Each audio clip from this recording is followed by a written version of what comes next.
Mesdames, Messieurs, bonjour à vous et bienvenue dans Avec vous au quotidien, le magazine qui décrypte les sujets de société et qui répond à vos préoccupations. Alors nous sommes en pleine période de vacances de printemps. Peut-être certains d'entre vous ont-ils choisi de prendre quelques jours pour se mettre au vert ou au bleu d'ailleurs. Peut-être même certains d'entre vous ont rejoint leur résidence secondaire. Et bien justement, c'est le thème de cette émission aujourd'hui. Est-il opportun d'investir dans ce type de biens?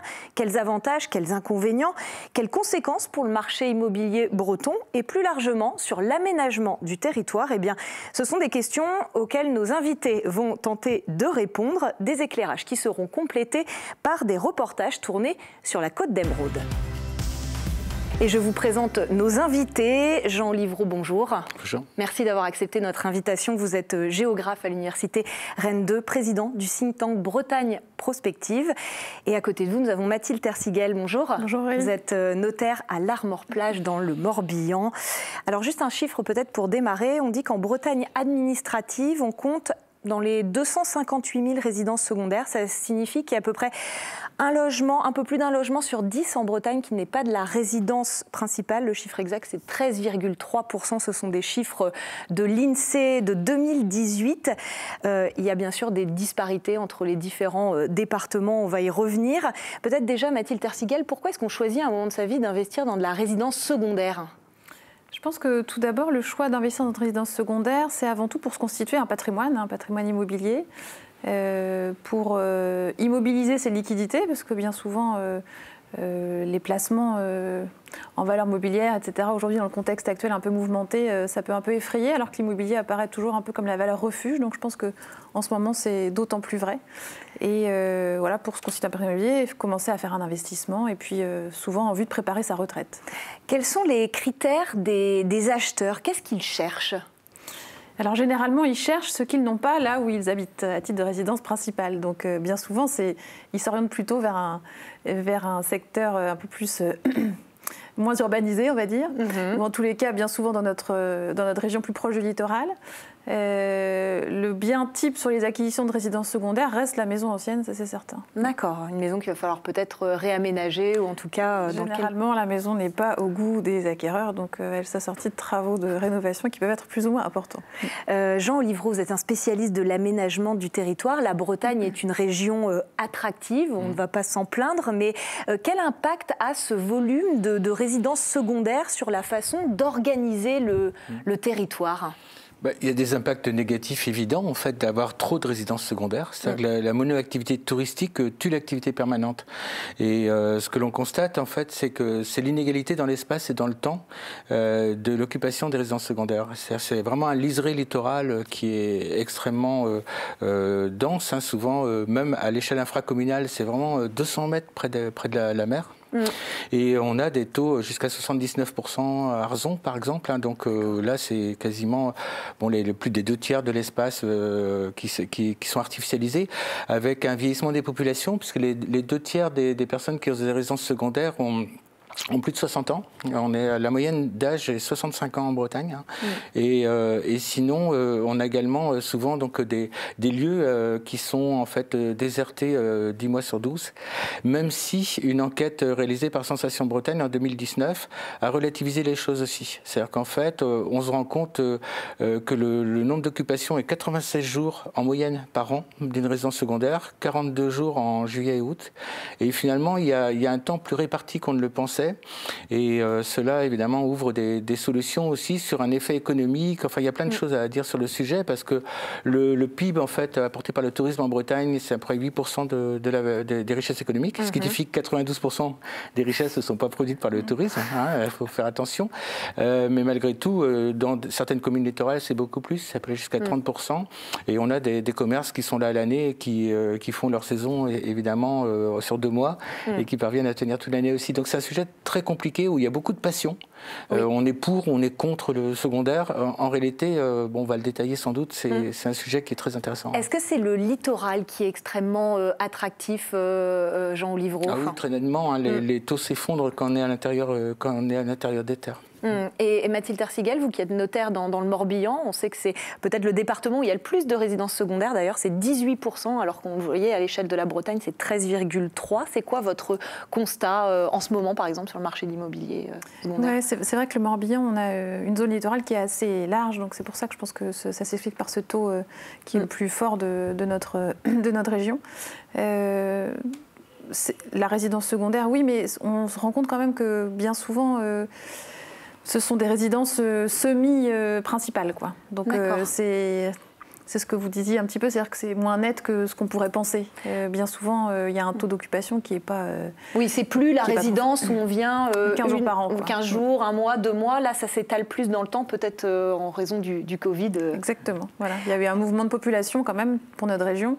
Et on s'aperçoit que bien souvent... Certains arrivent dès le jeudi parce qu'ils peuvent travailler le jeudi et le vendredi en télétravail et ça leur permet d'occuper la résidence secondaire. Donc ça a aussi changé la donne. Écoutez, on va confirmer tout ça avec un premier reportage. Le littoral breton, on l'a compris, est un lieu de prédilection donc pour acheter sa maison de vacances. Cancale et ses fameuses huîtres font l'objet de toutes les attentions et des convoitises. Le reportage a été tourné aux côtés d'une négociatrice et il est signé Isabelle Allier. Une maison de pêcheur à Cancale avec ses 90 mètres carrés de surface habitable, son grenier aménageable et son petit jardin, elle correspond parfaitement aux demandes des acquéreurs de résidences secondaires sur la côte d'Émeraude. L'intérêt, c'est que les gens vont pouvoir poser leur voiture. En plus, on a un emplacement de parking et ils pourront tout faire à pied, les commerces, les restaurants, les promenades. Donc ça s'y prête en secondaire, c'est très agréable. En vente depuis un peu plus d'un mois à 415 000 €, la maison cancalaise ne devrait pas le rester longtemps. Sur un marché déjà tendu, la crise sanitaire a vu les demandes encore augmenter et cela se ressent sur les prix, plus 14% pour les appartements et plus 20% pour les maisons en 2021. Notaire à Saint-Malo depuis 35 ans, Pierre-Luc Vogel le constate, les acheteurs sont de plus en plus nombreux. La crise sanitaire a été en quelque sorte un accélérateur de ce phénomène et donc on a une demande qui est très forte sur les biens immobiliers et on se retrouve dans une situation qui est finalement assez proche du marché parisien avant, c'est-à-dire une sorte de situation de pénurie sur les biens immobiliers. Donc on a beaucoup de demandes et très peu d'offres. À Saint-Malo, le prix moyen d'une maison se situe à 420 000 €. La proximité de la côte très recherchée et la vue mer peuvent multiplier par 2 ce prix. Dans le département, 7% des biens immobiliers sont des résidences secondaires, un chiffre qui augmente bien sûr sur le littoral, 25% à Saint-Malo et 60% à Saint-Briac. Mathilde Tersigel, quelles précautions il faut prendre quand on choisit de se lancer dans l'achat d'une résidence secondaire ? Alors je pense que déjà il faut bien évaluer son budget, mais ça généralement c'est des précautions qu'on prend quand on achète de façon générale. Ouais, quand on entend les prix, effectivement, il faut être bien prévoyant. Je pense qu'il faut également se renseigner sur l'environnement dans lequel se trouve le bien, parce que bien souvent on vient chercher quelque chose de différent de ce qu'on a. Donc si on est dans un secteur très urbain, finalement on va venir chercher une résidence secondaire en littoral ou à la campagne, et finalement le quotidien peut être très différent. Et c'est vrai que maintenant on alerte nos clients dans les études sur justement toutes les activités à proximité dont ils n'ont pas l'habitude, c'est-à-dire les activités commerciales, artisanales, industrielles, mais plus souvent agricoles, parce que c'est quand même beaucoup plus souvent le cas, ou même les activités liées à la mer, qui peuvent être également bruyantes ou causer des préjudices. Donc c'est, à mon avis, par rapport à ça, notamment sur le littoral, il y a tout ce qui est risque de submersion marine qu'il faut également envisager. Alors dans le cadre des acquisitions, c'est des éléments qu'on porte à la connaissance de l'acquéreur, mais je pense que c'est dommage d'arriver chez le notaire et d'avoir cette information à cette occasion-là. Il faut se soucier de ça largement en amont, à mon avis.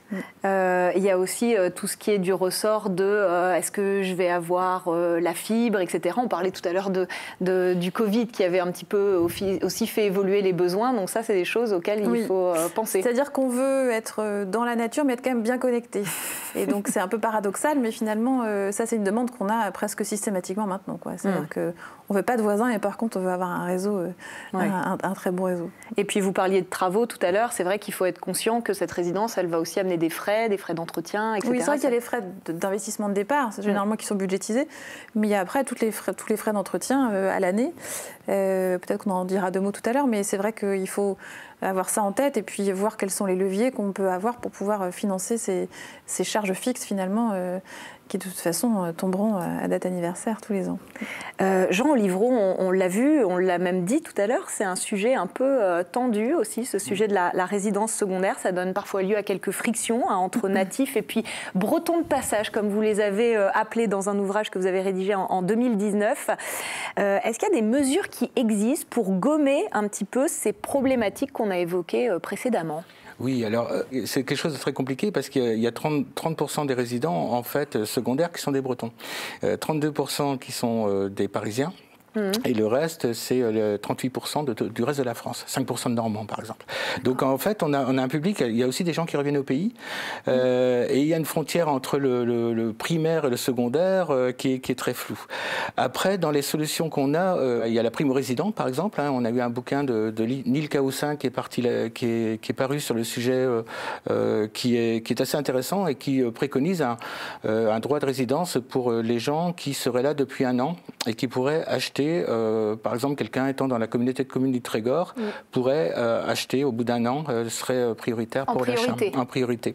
Les Corses demandent ça depuis, mais eux avec 5 ans. Donc là, il faut être Corse. Quoi. Bon, c'est une première parade qui est intéressante, mais qui est aussi qui présente aussi certaines limites. Pourquoi un territoire ne serait pas accessible ou une maison ne serait pas accessible directement à quelqu'un de l'extérieur s'il a le coup de cœur, etc. Donc on a d'autres solutions qui sont évoquées et il y en a plusieurs. Il y a aussi des interdits qui sont. Alors moi ça me gêne un petit peu, mais par exemple la fiscalité, taxer énormément les résidences secondaires, beaucoup plus, ce qui fait que les gens qui ne seraient pas là longtemps, ils paieraient beaucoup plus cher. On a déjà des calculs en fait entre l'entretien, par personne, c'est 26 € par jour de dépenser. Quelqu'un qui vient en vacances, donc il active aussi l'économie locale et on sait qu'une résidence secondaire apporte après par an 13 000 € au territoire, 13 350 € par an. Par exemple pour tailler les haies, pour payer les impôts aussi, pour également les courses. Donc il y a aussi. Il ne faudrait pas choisir de trop taxer ces personnes-là non plus. En fait, c'est un peu ambivalent. Ils sont 96 jours par an et puis on leur ferait payer 3 fois plus de taxes. Ce serait un peu injuste aussi. Vous dites qu'il faut faire preuve de souplesse en fait. Alors, et du coup, là, on a des nouvelles dispositions qui apparaissent, notamment les BAS ont décidé d'avoir en fait quelqu'un qui va investir dans le Airbnb, il devra faire une compensation pour avoir du logement social. C'est-à-dire que s'il met en place une surface avec par exemple du Airbnb, eh bien il sera obligé d'avoir un investissement locatif traditionnel pour éviter la déshérence des zones littorales dans le Pays Basque. Alors c'est l'agglomération du Pays Basque qui s'est créée, qui est sur 22 communes, parce qu'il y a 16 000 lits touristiques. Enfin, c'est devenu. Il y a aussi des marchands de sommeil quasiment qui sont présents. Et donc il contre ça avec la nécessité, si jamais on crée un bien touristique, d'avoir un investissement équivalent de façon à avoir davantage d'équilibre de la population et de permettre ainsi l'accueil des saisonniers, qui est un gros problème l'été, d'avoir des jeunes aussi sur le littoral pour équilibrer la pyramide des âges, qui est un vrai problème sur les littoraux. Donc on a des solutions qui apparaissent partout, et il y en a d'autres, et qui prouvent qu'en fait c'est un enjeu très important, surtout pour l'équilibre démographique, social aussi des territoires. Avec des solutions qu'on peut trouver en local et qui peuvent après effectivement essaimer. Voilà, on voit Pays Basque, Bretagne, peut-être même combat. En tout cas, on va rester sur la côte d'Émeraude avec cette fois un reportage du côté de Saint-Malo, parce que là aussi on a pris quelques engagements. Vous parliez de Airbnb, Jean Olivreau, tout de suite, notamment donc avec la limitation et cette histoire de quotas. Et c'est un reportage qui a été tourné par notre rédaction il y a quelques semaines. Déjà, on avait une parfumerie en fait qui est devenue récemment une biscuiterie. Pour Véronique Deschamps, il suffit de marcher dans les rues de l'Intramuros pour se rendre compte de l'impact du tourisme de courte durée sur les commerces. C'était donc une pharmacie, mais ça pendant des années, et récemment c'est devenu une biscuiterie. Vous remarquerez qu'il y en a une de l'autre côté qui elle existe depuis très longtemps. Avec Franck Roland, cofondateur du collectif Saint-Malo J'y vis, j'y reste, il se mobilise depuis quelques années pour lutter contre les méfaits du logement de courte durée de type Airbnb. Vous en avez 1, 2, 3, 4, 5, 6. Vous avez une trentaine de boîtes à clés. Ça va à l'encontre de du marketing qui est fait par les plateformes, qui est de dire vous utilisez une location de courte durée, on vous accueille, on vous donne les petits coins, etc. On vous dit où aller. Et là, c'est un cas de la réelle pratique qui est impersonnel, numérique, sans âme. Finalement. Et l'absence des propriétaires. Et depuis 8 mois, les choses se sont accélérées à Saint-Malo. La ville a mis en place un système de quotas par quartier, imposant notamment un seul logement en location courte durée par personne physique. Les gens prennent conscience quand même que le but, c'est de préserver des habitants à l'année, donc de garder une ville vivante. Donc on voit quand même des boîtes à clés disparaître. Et Saint-Malo a vraiment pris les choses à bras-le-corps parce qu'on voudrait quand même que nos enfants aient la possibilité de vivre dans leur ville. Ça fait valeur plus d'exemple parce qu'on a tendance à dire bon, c'est à Paris que ça se passe et pas chez nous. Donc là, on découvre, et c'est la même chose pour Vannes, pour Auray, pour Granville, que des petites et moyennes villes sont désormais touchées par ce phénomène qui provoque et qui accentue et accélère la crise du logement. Une mesure très restrictive, pas vraiment populaire auprès des multipropriétaires. Un collectif attaque d'ailleurs en justice la délibération de la municipalité. Mais Gilles Lurton assume cette décision. Ça ne fait pas que des gens satisfaits. Je suis bien obligé de le reconnaître, je le vois au niveau du courrier que je reçois, mais il y a un moment où il faut savoir ce que nous voulons. Et nous avons quand même préservé un objectif de 500 logements par an. Et effectivement, cette mesure que nous avons prise sur le logement de courte durée est une mesure qui doit contribuer à remettre des locations, des logements dans le parc existant. Car le marché immobilier malouin est bien sous tension, peu de biens et beaucoup de prétendants. Suite à la mise en place des quotas, des propriétaires décident de vendre leurs appartements. Claire Lefebvre-Le Sommer, notaire à Saint-Malo, constate un frémissement du marché. Aujourd'hui, est-ce qu'il y a un impact sur le marché immobilier, la remise en vente des biens et leur prix ? Oui, on retrouve aujourd'hui bien plus d'appartements qui ont été entièrement rénovés et qui sont à vendre, mais qui du coup sont à vendre très très cher parce que les propriétaires ont fait des travaux. Et du coup, ça régule un petit peu les prix si vous voulez. Aujourd'hui, les prix sont tels qu'on arrive à une forme de saturation. L'exemple malouin fait aujourd'hui beaucoup parler au-delà des frontières de la cité corsaire. À l'image de Granville, d'autres municipalités impactées par le tourisme de masse s'intéressent de près au système des quotas. Jean Olivreau, une petite réaction par rapport à ce qui a été décidé à Saint-Malo à ces actions des élus. Ce sont des solutions en fait nécessaires parce qu'on était au record de France. Saint-Malo est devenu la plage la plus proche de Paris et donc on était à 635 nuitées pour 100 habitants. Donc le deuxième était Bordeaux à 150 nuitées. Donc là, c'était vraiment des gens... Enfin, c'était extrêmement bien expliqué dans le reportage. Donc les solutions, c'est être dans le passage des gens temporaires à des gens permanents. Les territoires vivent avec des gens qui sont en lien avec le lieu dans lequel ils vivent, en lien aussi en le connaissant. Et par exemple, les agriculteurs, par exemple, ils emportent... Un agriculteur, lui, il crée 3 emplois permanents par an, bien entendu. Donc les locaux, il y a des passerelles à faire pour qu'on passe de Bretons de passage à des Bretons d'immersion. On a tendance à opposer de façon caricaturale le secondaire au primaire, une résidence secondaire. C'est secondaire, quoi, c'est pas important. On a vu que ça apportait des biens économiques, mais simultanément, je pense qu'il faut interroger sur la conception de ces thèmes-là, qui sont assez faux, parce qu'on n'a plus de locaux qui sont locaux 365 jours sur 365, et simultanément, il y a des passerelles entre le secondaire et puis des gens qui sont là de manière plus longue. On a vu dans le reportage, Mathilde Ercigel, que voilà, il y avait quelque part effectivement un détournement un peu de cette location de courte durée avec des investisseurs qui sont vraiment là pour faire du volume, de la location, mais c'est pas la majorité des acheteurs qui viennent se positionner sur des résidences secondaires. C'est en tout cas le constat que vous faites dans vos études. Oui, c'est certain. Je pense que le cas de Saint-Malo est un cas un peu à part. On a pu retrouver ça aussi un peu à Paris et ils sont intervenus justement à ce titre-là. Mais le profil d'acquéreur que nous on retrouve dans nos études, c'est quand même principalement des particuliers et pas des investisseurs qui sont plutôt des retraités ou des pré-retraités et qui ont vraiment pour projet d'y établir leur résidence secondaire dans un premier temps, bien souvent qui deviendra principale à moyen terme. Donc il y a réelle volonté d'ancrage, contrairement à ce qu'on peut voir à Saint-Malo où là c'est de ancrer la famille aussi, de trouver un créer lieu. le lieu de retrouvailles de la famille avec les petits enfants. Il y a toujours, bien souvent il y a quand même cette démarche là. C'est ça la volonté profonde généralement de la résidence secondaire. Bon, ça n'empêche pas qu'on peut quand même louer sa résidence secondaire. Alors là il y a quand même des petites subtilités, juste Mathilde. Oui, alors louer sa résidence secondaire, déjà c'est très différent de louer un bien d'investissement. Donc bien évidemment le type de contrat est un peu différent. Bien souvent, quand on veut louer sa résidence secondaire, on veut continuer à en profiter. Donc, il ne s'agit pas de la mettre à disposition d'un locataire à l'année, puisque le but, c'est de pouvoir justement y aller.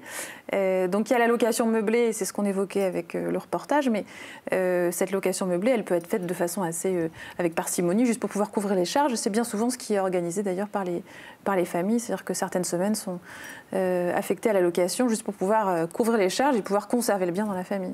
Il faut faire attention quand on pense à la transmettre, cette résidence. Ouais, bien souvent, c'est un bien qu'on souhaite transmettre. Donc, on a souvent ces questions dans nos études. Comment est-ce que je peux organiser la transmission de ce patrimoine et notamment de la résidence secondaire ? Certains sont tentés de créer des structures sociales, de monter une société pour peut-être, souvent à tort d'ailleurs, éviter les conflits dans la famille. Ça ne règle pas forcément les choses.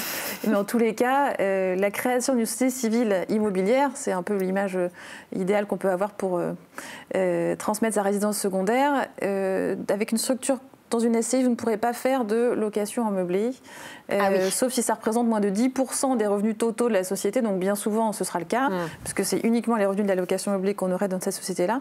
Donc il faut faire attention à ça, parce que fiscalement, là, ça peut être un peu compliqué. Un petit point législatif important. Attention aux SCI et à la location meublée. Juste Jean Olivreau, avant de conclure avec les questions de nos téléspectateurs, je voulais qu'on revienne sur une curiosité sémantique que vous m'aviez signalée. Vous en avez déjà touché un tout petit mot, mais voilà, on parle de résidence secondaire. Qu'est-ce que ça reflète finalement et est-ce que ça joue sur ces bretons de passage ou bretons d'immersion dont vous avez parlé tout à l'heure aussi? Je crois que c'est fondamental. Le plus important dans la vie, c'est la façon dont on nomme. Et résidence secondaire, ça apparaît villa. C'est une résidence et c'est secondaire. Les gens, bon voilà, donc on a tout de suite l'implantation, c'est la villa. En réalité, quand on regarde les biens, c'est 25% des appartements. Donc il y a 75% de maisons, mais il y a aussi 25% des appartements. De la même façon, on a vu que des gens sont des biens familiaux, souvent. C'est impressionnant de voir que 60% des gens qui ont des résidences secondaires en Bretagne l'ont depuis 20 ans. Donc il y a une transmission familiale et ce sont des gens qui ont... C'est la maison familiale et où on se retrouve. D'ancrage. D'ancrage. Après, paradoxalement, on voit qu'il n'y en a que 13% des résidences secondaires qui s'investissent dans la vie locale. Donc c'est là où est un peu... donc il y a sans doute du lien à créer. Et on a aussi des nouveaux aménagements, y compris des tiny houses, parce qu'on ne peut plus artificialiser le foncier. Maintenant, on essaie de limiter avec le zéro artificiel. Sur roulette qu'on peut... Voir des habitats amovibles, puisqu'on essaye d'atteindre, et puis il y a des lois en plus sur zéro artificialisation nette, tout ça. Donc il y a donc le foncier est vraiment très très important et il y a tout un panel de solutions intelligentes à mettre en place pour retisser du lien entre les pseudo-locaux et les pseudo-touristes, parce que le touriste, un touriste ça sert à rien, quoi qu'on dit à quelqu'un qu'il est un touriste, c'est pas forcément bon signe. Ouais, c'est vrai. Le mot est révélateur. Le mot est très révélateur et chacun est le touriste de l'autre, parce que les locaux souvent également ils se déplacent et il y a vraiment des réflexions de fond à avoir sur les projets territoriaux pour dire mais qu'est-ce qu'on peut faire ensemble, et aussi en usant le numérique, ce que vous disiez très justement, eh bien rebâtir des territoires de projet, rééquilibrer les classes d'âge, avoir des locaux pour avoir des espaces de coworking et permettre un accès foncier à des populations jeunes et porteuses de projets pour l'avenir. C'est un sujet dont on aurait pu encore parler pendant des heures, tellement il est passionnant et aussi complexe, comme vous le disiez, Jean Olivreau, mais on arrive bientôt au terme de l'émission. On a quelques questions téléspectateurs, puisque c'est aussi la tradition dans Avec vous au quotidien. Mathilde, elles vont plus s'adresser à vous. Une première question sur la taxe applicable sur la revente d'une résidence secondaire. Est-ce qu'on peut avoir des précisions ? Oui, alors on peut, quand on vend un bien, être éligible à un impôt. Alors quand on vend sa résidence principale, on est exonéré de cet impôt de plus-value.